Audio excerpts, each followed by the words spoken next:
부모는 평생 자녀를 위해 살아갑니다.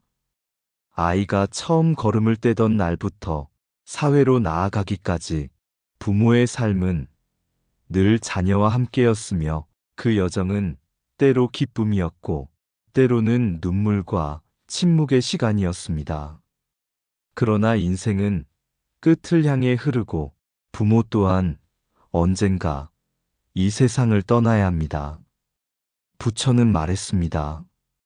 이 세상에서 가장 확실한 것은 죽음이며 가장 불확실한 것은 그 시기이다.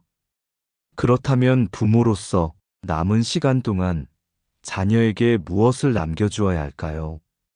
그것은 다름 아닌 자녀의 마음을 가볍게 하는 일입니다. 부모가 떠난 뒤에도 자녀가 자신을 짊어진 채 살지 않도록 그 마음속의 짐을 덜어주는 것. 그것이 진정한 마지막 선물입니다. 많은 자녀들이 부모를 떠나보낸 후 말하지 못한 말들, 돌보지 못한 시간들, 사소한 다툼들 때문에 오랜 시간 죄책감과 후회 속에 살아갑니다. 그땐 왜 그 말을 했을까? 조금 더 자주 찾아갈 걸. 끝까지 내 마음을 보여드리지 못했네. 부모의 부재보다 더 아픈 것은 자신이 부모에게 남긴 미안함입니다. 그 마음은 평생 지워지지 않고 삶의 어떤 순간에도 조용히 되살아나곤 합니다. 부처는 이렇게 말했습니다. 남은 자의 마음에 괴로움을 남기는 것은 참된 이별이 아니다. 부모는 자녀가 후회하지 않도록 먼저 자신의 마음을 정리해야 합니다. 그렇다면 어떻게 해야 자녀의 마음을 가볍게 할 수 있을까요? 그 첫 번째는 자기 삶을 스스로 책임지는 모습으로 마무리하는 것입니다. 많은 부모가 연로해지면 자녀에게 의지하게 됩니다. 육체적, 경제적, 감정적으로도 점점 자녀를 필요로 하게 됩니다. 물론 나이가 들수록 도움이 필요한 것은 자연스러운 일입니다. 그러나 그 필요함이 짐이 되지 않도록 하는 태도, 그게 바로 수행입니다. 부처는 말했습니다. 필요할 땐 받되 그 마음에 집착하지 마라. 도움을 받을 줄 알되 그에 대한 기대와 의존을 줄여가는 연습, 그것이 자녀에게 마음의 짐을 남기지 않는 첫걸음입니다. 두 번째는 자녀에게 진심을 표현하는 연습입니다. 나이가 들면 말수가 줄고 감정 표현도 어려워집니다.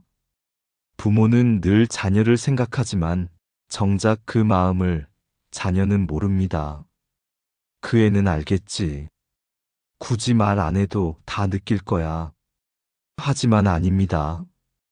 표현되지 않은 사랑은 전해지지 않는 경우가 많습니다. 부처는 이렇게 말했습니다.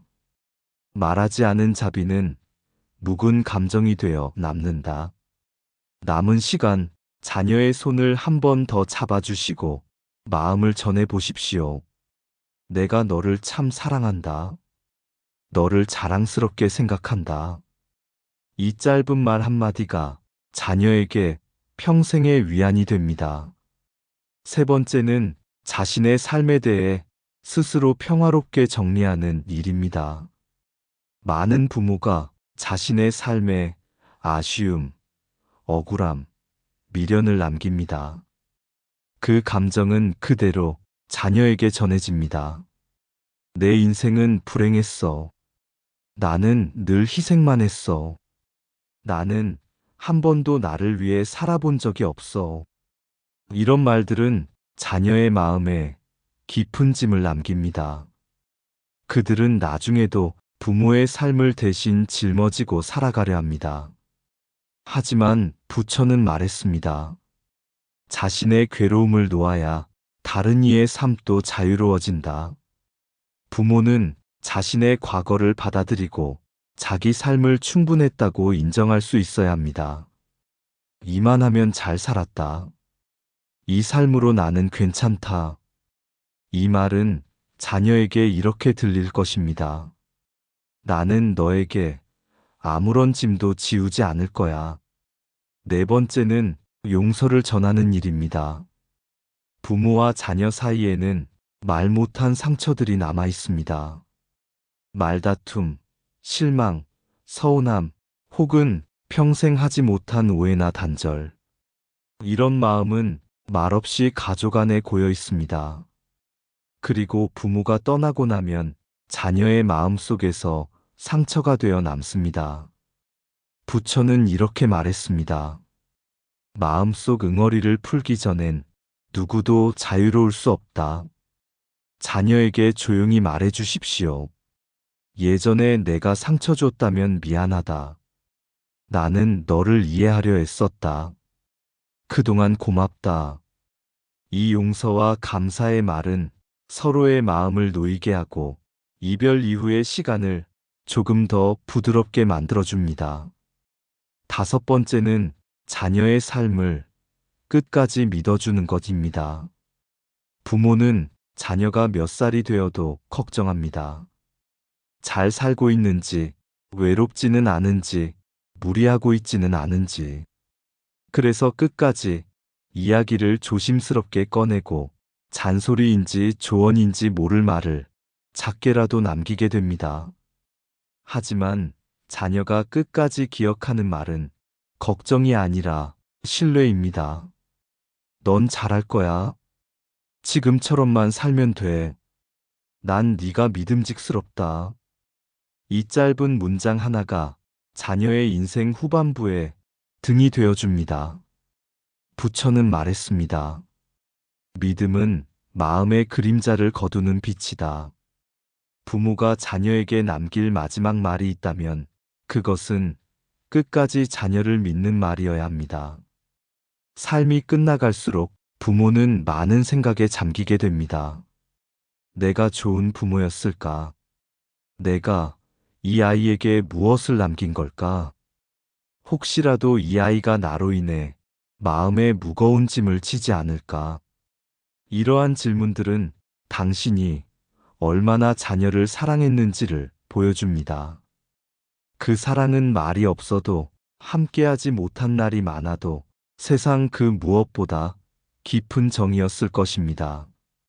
부처는 말했습니다. 남기지 않고 떠나는 삶이 가장 복된 삶이다. 남긴다는 것은 물질을 말하는 것이 아닙니다. 마음의 미련을 남기지 않고 관계를 맺은 실타래를 조용히 정리하고 자녀의 길을 무겁게 만들지 않는 일. 그것이 부모로서 자녀에게 줄 수 있는 마지막 지혜입니다. 자녀는 부모가 떠난 뒤에도 그들의 존재를 따라 살아갑니다. 함께 보낸 시간, 들었던 말, 보아왔던 삶의 태도, 그 모든 것이 자녀 안에서 작게 혹은 깊게 자라납니다. 그래서 부모는 삶의 끝에서도 여전히 가르치고 있습니다. 당신의 이 마지막 선택이 자녀에게 남기는 가장 긴 메시지가 됩니다. 이제는 내려놓으셔야 할 시간입니다. 모든 걱정과 아쉬움을, 스스로의 인생에 대한 미련과 후회를, 그리고 자녀를 향한 과도한 염려를. 자녀의 삶은 자녀의 것입니다.